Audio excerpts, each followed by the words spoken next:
விஜய் தொலைக்காட்சியில ஒளிபரப்பான மகாநதி சீரியல் ரசிகர்களுக்கு ரொம்பவே ஃபேவரட். இன்னமும் இந்த சீரியல வந்து நெறைய பேர் மிஸ் பண்ணிட்டு தான் இருக்காங்க. இந்த சீரியல டைரக்ட் பண்ண டைரக்டர் பிரவீன் பென்னட் அவர்கள் சமீபத்தில ஒரு இன்டர்வியூல ஒரு விஷயத்த வந்து பகிர்ந்துகிட்டாரு. அதாவது மகாநதிய நீங்க மிஸ் பண்றீங்களான்னு வந்து கேட்டதுக்கு, அஃப்கோர்ஸ் நான் ரொம்ப மிஸ் பண்றேன். ஆ மகாநதி சீரியல பொறுத்தவரைக்கும் பார்த்தீங்கன்னா, கிட்டத்தட்ட 200, 220 எபிசோட் கிட்ட யாருமே அத பத்தி வந்து பேசல, கண்டுக்கல. அப்படியே ஒரு மாதிரியாவே போச்சு. எனக்கெல்லாம் ரொம்பவே வருத்தம். என்னடா நம்ம இவ்ளோ எஃபோர்ட் போடுறோம். பட் ஆனா அது வந்து மக்கள்கிட்ட அந்த அளவுக்கு ரீச் ஆகலையே அப்படின்னு சொல்லிட்டு. அதுக்கப்புறம் வந்துட்டு அதாவது இப்ப நீங்க எடுத்துக்கிட்டீங்கன்னா, இப்ப இந்த அழகே அழகு சீரியல் விஜய் தொலைக்காட்சியில டெலிகாஸ்ட் ஆகுது.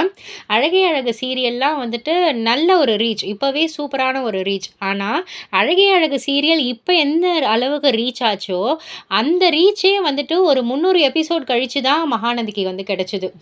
ஸோ, நம்ம எப்படியாவது வந்து மக்கள்கிட்ட ரீச் பண்ணணும்னு சொல்லிட்டு நெறைய எஃபோர்ட், நெறைய ஒரு ஸ்ட்ரென்த், ஹார்ட் ஒர்க் எல்லாம் போட்டு எடுத்த ஒரு சீரியல் தான் மகாநதி. எல்லாரும் வந்துட்டு இப்போ வீக்கான்றாங்க.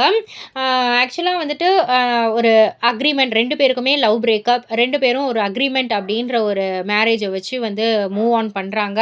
ஸோ, அதுக்கப்புறம் அவங்க வாழ்க்கையில என்ன நடக்குதுன்னு அந்த ஒரு ஒரு ப்ராஜெக்ட் அதுதான் வந்து நல்லாவே வந்து கிளிக் ஆச்சு. அதனால தான் வீக்கான்னு இப்ப எல்லாருமே அந்த ஒரு சப்போர்ட்ட வந்து குடுக்குறாங்க.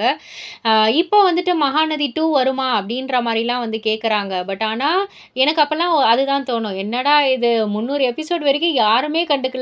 இப்ப கடைசில முடிய போற நேரத்துல வந்துட்டு, மகாநதி 2 வருமான்னு கேட்டா என்ன பண்றது? அப்படின்ற மாதிரி தான் எனக்கு யோசிக்க தோணுச்சு.